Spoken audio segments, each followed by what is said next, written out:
ఓం శ్రీ మహాగణాధిపతయే నమ. శ్రీ షిరిడి సాయినాథాయ నమ. మాతృదేవోభవ, పితృదేవోభవ, ఆచార్యదేవోభవ. దసరా ఉత్సవాల గురించి మనందరికీ కూడా చాలా విషయాలు తెలుసు.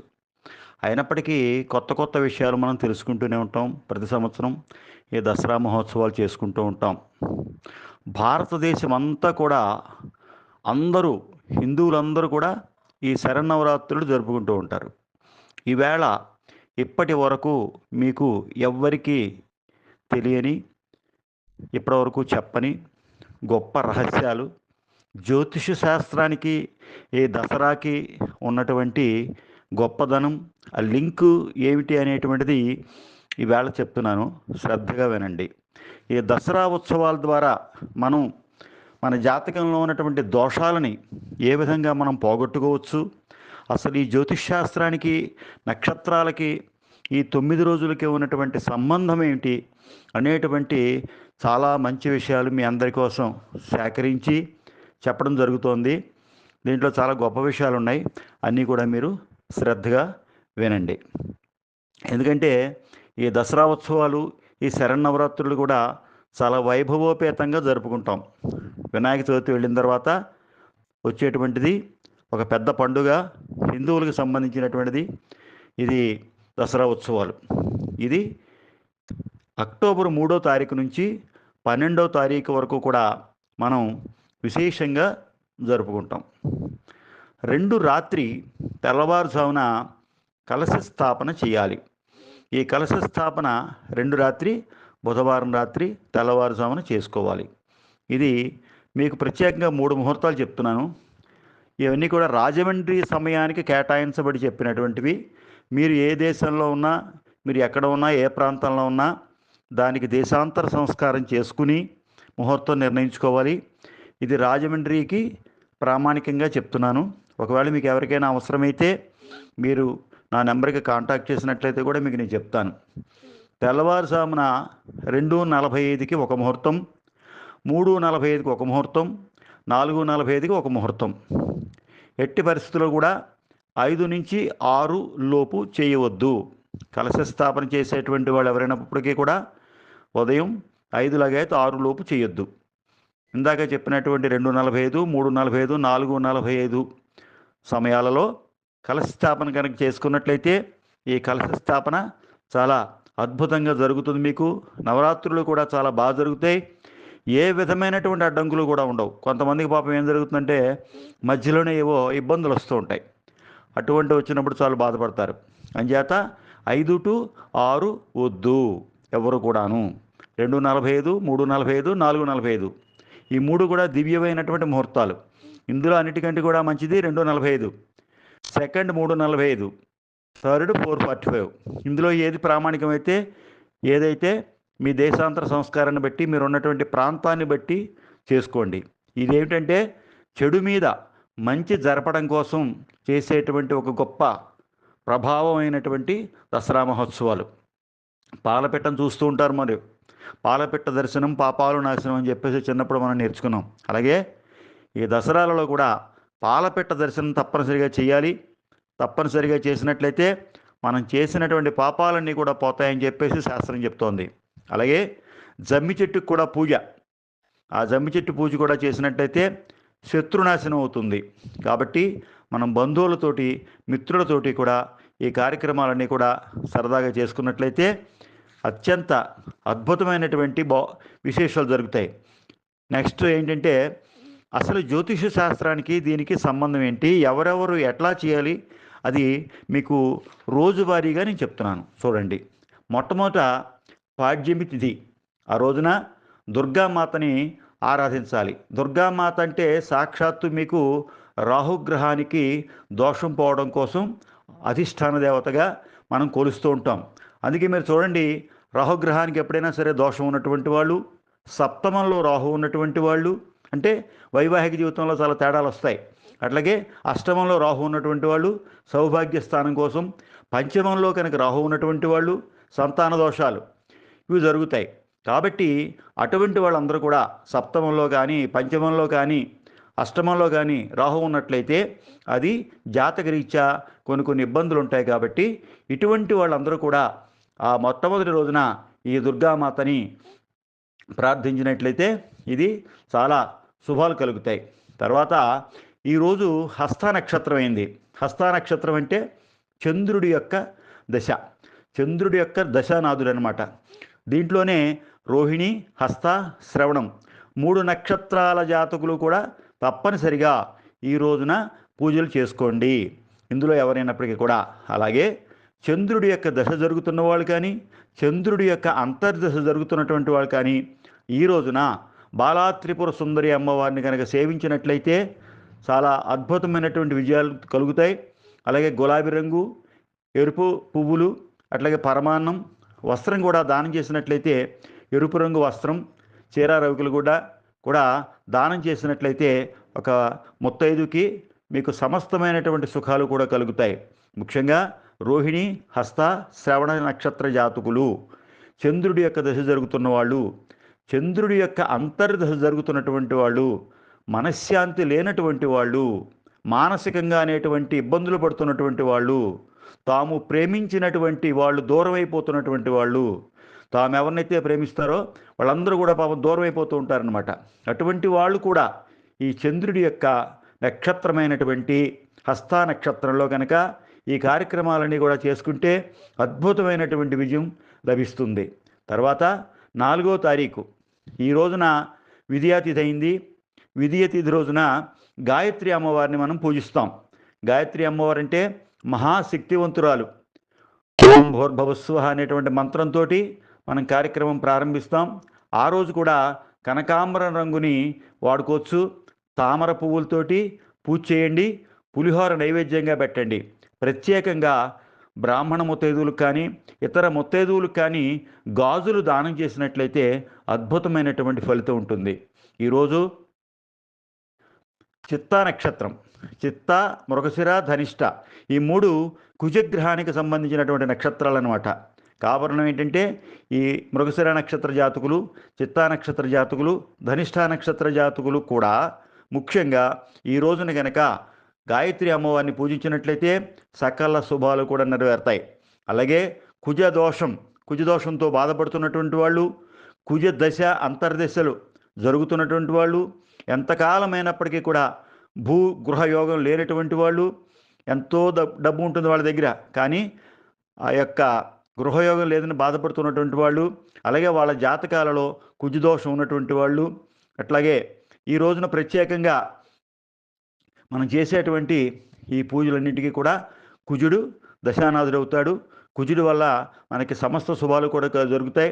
అలాగే ఎవరైనా పెళ్ళైన తర్వాత కూడా వాళ్ళు ఏదైనా ఇతర సమస్యలతో బాధపడుతున్నటువంటి వాళ్ళు కూడా కుజదోషం ఉన్నటువంటి వాళ్ళు కనుక ఈరోజు ప్రత్యేకంగా ఈ గాయత్రి అమ్మవారిని పూజించి కనకాంబరం రంగు చీర, గాజులు ఇవన్నీ కూడా దానం చేయడం, పులిహోర నైవేద్యం పెట్టడం, వాటిని అందరికీ ఇవ్వడం వల్ల సమస్త శుభాలు కూడా జరుగుతాయి. తర్వాత 5వ తారీఖు తదియ, అన్నపూర్ణాదేవిని పూజించాలి. అన్నపూర్ణాదేవి అంటే సాక్షాత్తు కాశీ విశ్వేశ్వరుడి యొక్క భార్యగా మనం నమస్కారం చేస్తూ ఉంటాం. అలాగే జాతకంలో గురుడు దోషంలో ఉన్నప్పుడు ఏమవుతుందంటే వాళ్ళు ఏం చెప్తున్నారంటే కాశీలో గంగా స్నానం చేయమని చెప్తోంది శాస్త్రం. ఆ రోజు స్వాతి నక్షత్రం అయింది. స్వాతి నక్షత్రం అంటే అద్భుతమైనటువంటి నక్షత్రం. ఒక్క స్వాతి నక్షత్రం గురించి చెప్పాలంటే ఎవరికైనా స్వాతి నక్షత్రం రోజున వివాహం జరిగితే ఆ ఆడపిల్లట నేను పుట్టింటికి వెళ్ళను అంటుందట. కారణం ఏంటంటే అత్తింట్లో అంత గౌరవ మర్యాదలు, అంత ప్రేమని ఆ అమ్మాయి పొందుతుంది, సంపాదించుకుంటుంది. అంటే ఎవరైనా సరే, ఏ అమ్మాయి అయినా సరే అసలు పుట్టింటికి వెళ్లకుండా ఉండదు. పుట్టింటి వాళ్ళు ఎంత భేద పరిస్థితుల్లో ఉన్నా పుట్టిల్లు అంటే అంత ప్రేమ ఉంటుంది. అయినప్పటికీ కూడా అంటే ఉదాహరణగా చెప్పారు, స్వాతి నక్షత్రంలో కనుక వివాహం చేసుకున్నట్లయితే అంత గొప్ప నక్షత్రం. అటువంటి నక్షత్రం వివాహానికి ఇంకొకటి లేదు.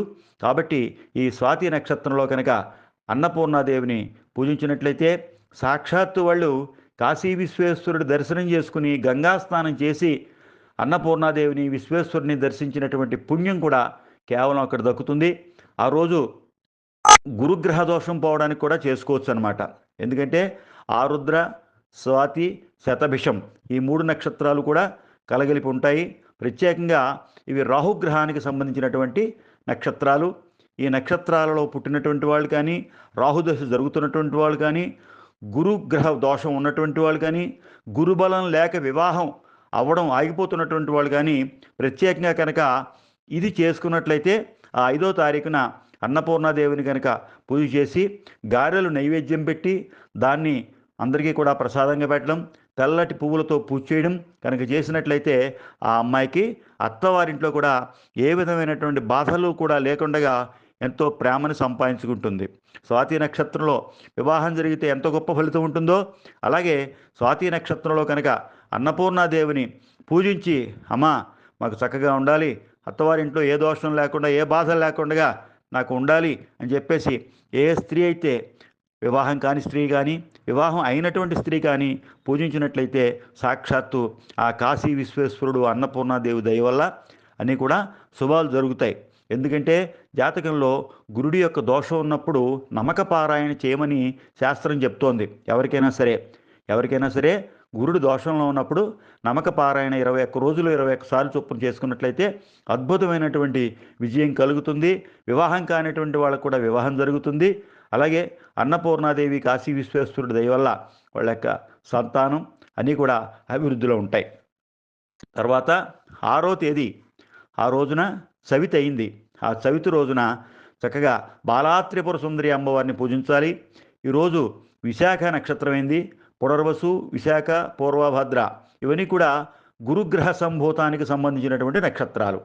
ఈ నక్షత్రాల రోజున గురుదశ జరుగుతున్నటువంటి వాళ్ళు, అదేవిధంగా గురుదోషం ఉన్నటువంటి వాళ్ళు కూడా ఈ నక్షత్రాలు, గురువు యొక్క దశ అంతర్దశలలో ఉన్నటువంటి వాళ్ళు, మగ సంతానం కావాలని అనుకుంటున్నటువంటి వాళ్ళు కూడా ఈ గురువారం రోజున ఈ బంగారు రంగు చీరతోటి, కనకాంబరం పువ్వులతోటి లలితా సహస్రనామ స్తోత్ర పారాయణ చేయడం ఇవన్నీ కూడా చేసినట్లయితే వివాహ సౌఖ్యం అన్నీ కూడా లభిస్తాయి.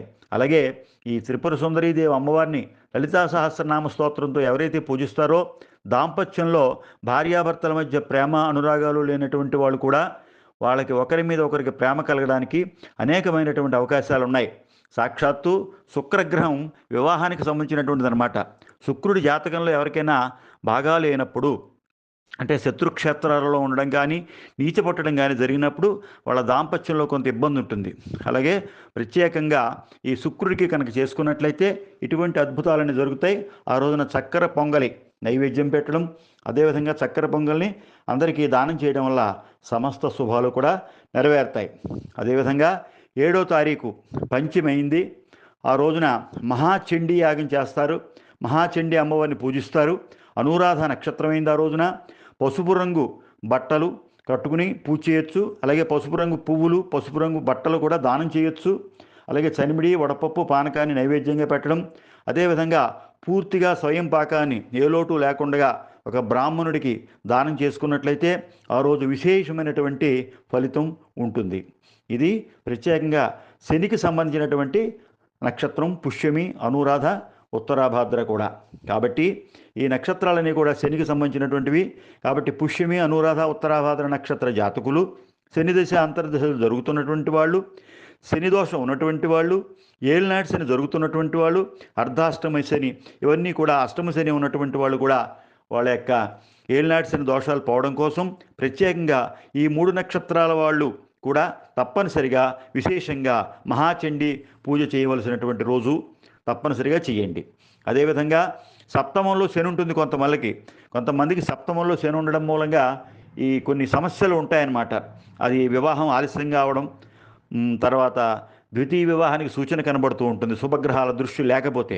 కాబట్టి ఇటువంటి వాళ్ళందరూ కూడా సప్తమంలో శని ఉన్నటువంటి వాళ్ళు, అష్టమంలో శని ఉన్నటువంటి వాళ్ళు సౌభాగ్య స్థానం కోసం మహాచండీ పూజ 7వ తారీఖున పంచమి నాడు చేసినట్లయితే అద్భుతమైనటువంటి విశేషమైనటువంటి ఫలితం కలుగుతుంది. తర్వాత 8వ తారీఖు ఆ రోజు షష్ఠి అయింది. మహాలక్ష్మి అమ్మవారిని పూజించాలి. సాక్షాత్తు మహాలక్ష్మి అమ్మవారు అంటే శుక్రుడికి సంబంధించినటువంటి అమ్మవారు. జాతకంలో శుక్రుడి యొక్క దోషాలు ఉన్నప్పుడు కూడా మహాలక్ష్మి యొక్క పూజ చేస్తారు. అలాగే లక్ష్మీనారాయణ హోమం కూడా చేస్తూ ఉంటారు. ఇది ప్రత్యేకంగా జ్యేష్ఠ నక్షత్రం అయిందో రోజున. త్రిజ్యేష్ఠ దోషం ఉంటుంది చాలామందికి. ఇప్పటికే పెళ్ళైపోయినటువంటి వాళ్ళు చాలామంది ఫోన్ చేస్తూ ఉంటారు, ఏమండి త్రిజ్యేష్ఠలో జరిగిందండి మాకు ఎలాగాని.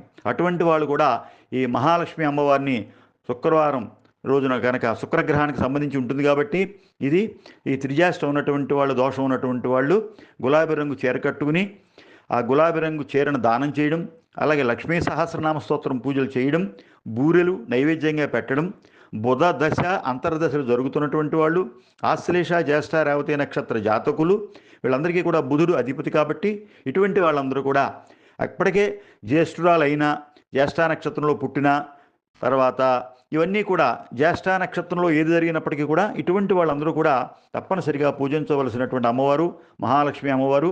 ఇది 8వ తారీఖు వచ్చింది. తర్వాత 9వ తారీఖు, ఈ 9వ తారీఖున సప్తమి తిథి అయింది. ఈ రోజున తప్పనిసరిగా సరస్వతీదేవిని పూజించాలి. మూలా నక్షత్రం అయింది. తెల్లటి పువ్వులతోటి, తెల్లటి దుస్తులతోటి పూజ చేస్తే మంచిది. అలాగే క్షీరాన్నం అమ్మవారికి నైవేద్యం పెట్టడం, పుస్తకాలు, పలకలు, పెన్నులు ఇటువంటివన్నీ కూడా పూజ చేసి సరస్వతి అమ్మవారిని సేవించి, సరస్వతి నమస్తుభ్యం వరదే కామరూపిణి విద్యారంభం కరిష్యామి సిద్ధిర్భవతమే సదా అని చెప్పేసి పూజ చేసి, అలాగే బీద పిల్లలకి కానీ లేకపోతే ఇతర పిల్లలకి కానీ మీకు అవకాశం ఉన్నప్పుడు ఈ పుస్తకాలు, పెన్నులు ఇవి కూడా పంచిపెట్టడం మంచిది. ప్రత్యేకంగా కేతు యొక్క నక్షత్రం ఇది. అశ్విని, మఖ, మూల ఈ 3 నక్షత్ర జాతకులు, కేతు దశ అంతర్దశలు జరుగుతున్నటువంటి వాళ్ళు, కేతుగ్రహ దోషం ఉన్నటువంటి వాళ్ళు కూడా తప్పనిసరిగా చేసుకోవచ్చు. ఈ రోజున అక్షరాభ్యాసం కూడా చేయవచ్చు. అక్షరాభ్యాసం కూడా చేసుకున్నట్లయితే చాలా బాగుంటుంది. అయితే ఇక్కడ ముఖ్యమైనటువంటి ఒక విషయం చెప్పాలి అక్షరాభ్యాసం గురించి. ఈ 9 రోజులలోనూ కూడా మీరు అక్షరాభ్యాసం ఎప్పుడైనా చేయొచ్చు, కానీ నవమి నాడు మాత్రం అక్షరాభ్యాసం చేయొద్దు. కారణం ఏంటంటే చాలామంది తెలియక మహర్నవమి నాడు అక్షరాభ్యాసం చేస్తున్నారు. అన్నీ మంచి రోజులే, కాకపోతే దేవుడికి కూడా మనం కలశ స్థాపన మంచి రోజు చూసి చేస్తున్నాం కదా, ఈ పూజలు అవి సక్రమంగా జరగాలి, ఏ విధమైనటువంటి అడ్డంకులు రావాలని. అలాగే నవమి మంచి తిథి కాదు, ఇది అక్షరాభ్యాసానికి పనికిరాదు, అనధ్యాయము అంటారు. ఈ అనధ్యాయం రోజున వేదమంత్రం పాఠం కూడా ప్రారంభించరు, కొత్త పాఠం. అంచేత వేద విద్యార్థులు కూడా పూర్వం నేర్చుకున్నటువంటిది వల్లె వేస్తారు కానీ కొత్త పాఠం నేర్చుకోరు.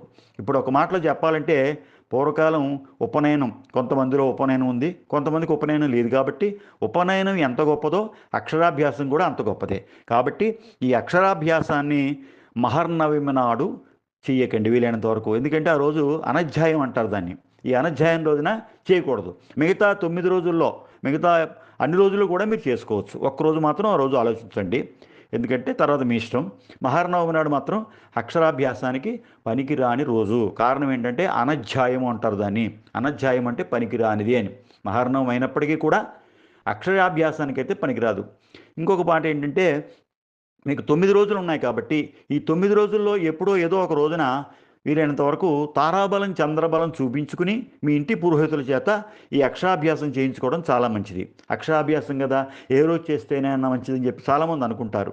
అది కూడా కొంచెం ఆలోచించాల్సినటువంటి విషయమే. కాబట్టి మీ పిల్లలకి తారాబలం, చంద్రబలం చూపించుకుని మీ గురువుల చేత, మీ ఇంటి పురోహితుల చేత తప్పనిసరిగా ఆ రోజున మాత్రమే మీరు అక్షరాభ్యాసం చేయడానికి ప్రయత్నం చేయండి. వాళ్ళు తప్పగా విద్యావంతులు అవుతారు, ఉన్నత ఉద్యోగాలు, పిల్లల్ని బాగా చదివించినటువంటి తృప్తి మనకు ఉంటుంది. అలాగే వాళ్ళు కూడా పెద్దవాళ్ళు అయ్యేదాకా మనల్ని వృద్ధులైనప్పటికీ కూడా వాళ్ళ దగ్గరే ఉంచుకుని విద్యాబుద్ధులన్నీ నేర్పినటువంటి మనల్ని ఎంతో గౌరవిస్తారు వాళ్ళు. తర్వాత 10వ తారీఖు, ఇది దుర్గాదేవి యొక్క పూజ చేయాలి. ఆ రోజు పూర్వాషాఢ నక్షత్రం అయింది, అష్టమి తిథి అయింది. ఎరుపు రంగు దుస్తులు ధరించడం, ఎరుపు రంగు పువ్వులు ధరించడం, ఎరుపు రంగు పువ్వులతో అమ్మవారికి పూజ చేయడం, ఎరుపు రంగు గాజులతో అమ్మవారికి పూజ చేయడం, పొలగం నైవేద్యం పెట్టడం, ఎర్రటి చీర, ఎర్రటి గాజులు, కుంకుమ ఇవన్నీ కూడా అమ్మవారికి సేవించి, అవకాశం ఉన్నంత వరకు కూడా అష్టోత్తరనామాలు, ఇంకా అవకాశం ఉన్నటువంటి వాళ్ళు సహస్రనామాలతో కూడా అమ్మవారికి కనుక పూజ చేసి ఆ రోజున ఎవరైనా వచ్చినటువంటి వాళ్ళందరికీ కూడా ముత్తైదువులకి ఎరుపు చీర, గాజులు, కుంకుమ ఇవన్నీ కూడా పెట్టినట్లయితే చాలా మంచిది. ప్రత్యేకంగా భరణి, పుబ్బ, పూర్వాషాఢ ఈ 3 నక్షత్రాల వాళ్ళు కూడా ఆ రోజు తప్పనిసరిగా చేసుకోండి. అదేవిధంగా శుక్రుడి యొక్క దశ జరుగుతున్నటువంటి వాళ్ళు, శుక్రుడి యొక్క అంతర్దశ జరుగుతున్నటువంటి వాళ్ళు, భార్యాభర్తల మధ్య ప్రేమ కరువైపోతున్నటువంటి వాళ్ళు, ఇటువంటి వాళ్ళందరూ కూడా శుక్రుడి యొక్క దశ రోజు కాబట్టి, అది ప్రత్యేకంగా శుక్ర నక్షత్రం కాబట్టి ఆ రోజున కనుక చేసుకున్నట్లయితే అద్భుతంగా ఉంటుంది. అలాగే భార్యాభర్తల మధ్య కూడా ప్రేమ వెల్లి విరుస్తుంది. అద్భుతమైనటువంటి అవకాశాలు ఉంటాయి. వివాహం కానటువంటి వాళ్ళకి కూడా వివాహం అవుతుంది. జనరల్గా శుక్రుడి యొక్క దోషం ఉన్నప్పుడు వివాహంలో ఆ భార్యాభర్తలు ఇద్దరు కూడా ఆ మాధుర్యాన్ని అనుభవించలేరు. దానికి గల కారణం ఏంటంటే శుక్రుడు. సప్తమాధిపతి ఎవరైనప్పటికీ కూడా శుక్రుడు బాగాలేకపోతే వాళ్ళలో వైవాహిక జీవిత మాధుర్యాన్ని వాళ్ళు పొందలేరు. కాబట్టి ఇటువంటి వాళ్ళందరూ కూడా ఆ రోజున తప్పనిసరిగా దుర్గాదేవిని ఆరాధించండి. తర్వాత 11వ తారీఖు మహిషాసుర మర్దని అమ్మవారు నవమి. అదే ఈ రోజునే అక్షరాభ్యాసం చేయొద్దని చెప్తున్నాను నేను. ఎవరైనప్పటికీ కూడా తారాబలం చంద్రబలం కుదిరినప్పటికీ కూడా అది పనికిరాదు. ఎందుకంటే ఆ రోజు అనధ్యాయం తిథి కాబట్టి ఇప్పటికి ఎవరైనా చేస్తే దాని గురించి ఆలోచించకండి. దానికి పరిహారాలు వేరే ఉంటాయి. ఆ రోజు మాత్రం కొత్తగా చేసుకునేటువంటి వాళ్ళు ఎవరైనా మాత్రం అక్షరాభ్యాసం మహిషాసుర మర్దని అదే మహర్నవమి నాడు చేయకూడదు. కావాలంటే మీ పెద్దల్ని, గురువుల్ని, వేద పండితుల్ని కూడా అడగండి. నవమి అనధ్యాయము అంటే కొత్త పాఠం నేర్చుకోరు వేద విద్యార్థులు కూడా. అంచేత మనం అసలు అక్షరాభ్యాసం చేయకూడదు. ఉపనయనం కూడా చేయరు. నవమి తిథి నాడు ఉపనయనం చేయరు. అంచేత ఉపనయనంతో సమానమైంది అక్షరాభ్యాసం అందరికీ కూడా. కాబట్టి ఆ రోజు ఒక్కరోజు మాత్రం అక్షరాభ్యాసం చెయ్యొద్దు ఎవరైనా సరే. తారాబలం చంద్రబలం కుదిరినా కూడా పనికిరాదనమాట. ఇది కృత్తిగా ఉత్తరాషాఢ నక్షత్రాలకు అధిపతి రవి దశానాథుడు. రవి దశ జరుగుతున్నటువంటి వాళ్ళు, రవి అంతర్దశ జరుగుతున్నటువంటి వాళ్ళు, రాజకీయాలలో ఎదుగుదల కావాలన్నటువంటి వాళ్ళు, రాజకీయంలో దోషాలు ఉన్నటువంటి వాళ్ళు, రాజకీయంలో ఎదుగుదల లేనటువంటి వాళ్ళు, అనేక రకాల ఇబ్బందులు పడుతున్నటువంటి వాళ్ళు కూడా ఈరోజు ప్రత్యేకంగా అమ్మవారిని పూజించాలి. ఇది మహర్నవమైంది. బ్రాహ్మణులకి స్వయం పాకదానం చేయండి ప్రత్యేకంగా రోజున. ఎవరైనప్పటికీ కూడా చాలా విశేషమైనటువంటి ఫలితం ఉంటుంది. అదేవిధంగా ఆ రోజున పులిహోర, గారెలు అమ్మవారికి నైవేద్యం పెట్టండి.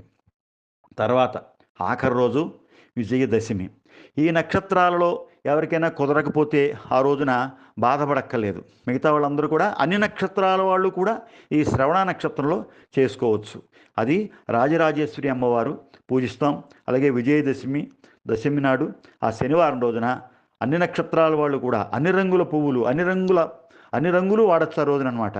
చిత్రవర్ణం అంటారు. చిత్రవర్ణం అంటే అనేక రంగుల మిశ్రమాలు, రకరకాల గాజులు, రకరకాల పిండి వంటలు, రకరకాల వాహనాలు, ఇటువంటివి ఏదైనప్పటికీ కూడా ఆ రోజున మిగతా రోజులు ఏ విధంగా చేయలేకపోయినటువంటి వాళ్ళు, కుదరకపోయినటువంటి వాళ్ళు కూడా ఈ 12వ తారీఖు విజయదశమి నాడు రాజరాజేశ్వరి అమ్మవారిని ఈ శనివారం రోజున అన్ని నక్షత్రాల వాళ్ళు అందరూ కూడా ఆ రోజున కనుక పూజించినట్లయితే, ముందు 9 రోజుల్లో కుదరనటువంటి వాళ్ళు, తారాబలం కుదరకపోయి అక్షాభ్యాసం కుదరనటువంటి వాళ్ళు కూడా ఈ రోజున శ్రవణ నక్షత్రం రోజున తారాబలం చంద్రబలం కుదిరితే తప్పనిసరిగా వాళ్ళందరూ కూడా నవకాయ పిండి వంటలతోటి, అన్ని రకాల పిండి వంటలు కూడా ఆ రోజే, అన్ని రకాల పువ్వులు ఆ రోజే, అన్ని రకాల వస్త్రాలు ఆ రోజే, అన్ని రకాల రంగులు ఆ రోజే, అన్ని రకాలు కొత్తగా వాహనం కొనుక్కోవడం. అది ఏదేమైనప్పటికీ కూడా తారాబలం చంద్రబలం మీ ఇంటి పురోహితుడిని, గురువుగారిని ఎవరినో అడిగి చూపించుకుని ఈ రకంగా కనుక చేసుకున్నట్లయితే ఈ దసరా మహోత్సవాల యొక్క ఫలితం కూడా మనందరికీ వస్తుంది. అమ్మవారి యొక్క ఆశీస్సులు అందరికీ కూడా ఉంటాయి. తప్పనిసరిగా ఇది విజయం సాధిస్తారు. హిందూ దేశం అందరూ కూడా అన్ని మూలలా కూడా, భారతదేశం అంతా కూడా అందరూ కూడా జరుపుకునేటువంటి ఈ పండుగ దసరా మహోత్సవాలు. అలాగే తప్పనిసరిగా వీళ్ళందరికీ కూడా ఈ విధంగా కనుక చేసుకున్నట్లయితే అద్భుతమైనటువంటి విజయాలు, అమ్మవారి యొక్క ఆశీస్సులు కూడా తప్పనిసరిగా ఉంటాయి. అదేవిధంగా ఒక్కమారు తలుచుకుందాం మన తిరుపతి వెంకటేశ్వర స్వామిని. తిరుపతి వెంకటేశ్వర స్వామి కలియుగ దైవం, కలియుగ వెంకటేశ్వర స్వామిని. కలియుగ వెంకటేశ్వర స్వామిని కనుక మనం ఒక్కసారి తలుచుకున్నా, ఆయన దర్శనం చేసినా సర్వ పాపాలు కూడా విముక్తి చెందుతారు. ఎందుకంటే ప్రత్యేకంగా మనం విజయవాడతోటి అమ్మవారితో పాటుగా దగ్గరలో ఉన్నటువంటి తిరుపతి కూడా పెడుతూ ఉంటారు. తిరుపతి పెడితే సాక్షాత్తు మనం కోరుకున్నటువంటిది తిరుపతి వెంకటేశ్వర స్వామి వారు మనకి అన్నీ కూడా ప్రసాదిస్తాడు. ఎటువంటి దోషాలు ఉన్నప్పటికీ కూడా పరిహారం చేయమని ఆ మహాదేవదేవుడికి, కాశీ విశ్వేశ్వరుడైనటువంటి మహాదేవదేవుడికి, కలియుగ ప్రత్యక్ష దైవం వెంకటేశ్వర స్వామి వారికి కూడా నమస్కారం చేసుకుంటూ, విజయవాడ అమ్మవారికి నమస్కారాలు చేసుకుంటూ ఈ దసరా మహోత్సవాలు మన భారతదేశం అంతటా కూడా జరుపుకోవాలని, పల్లె పల్లెలకి కూడా పట్టణంలోనూ కూడా అమ్మవారి యొక్క ఉత్సవాలు జరగాలని కోరుకుంటూ సెలవు తీసుకుంటున్నాం. ఇందు గురించి మీకు ఏ విధమైనటువంటి అనుమానాలు ఉన్నప్పటికీ కూడా నాకు ఫోన్ చేసి మీరు అడగచ్చు. లైక్ చేయండి, షేర్ చేయండి, సబ్స్క్రైబ్ చేయండి. బిఎల్ఎన్ మూర్తి 9440989496. శుభం.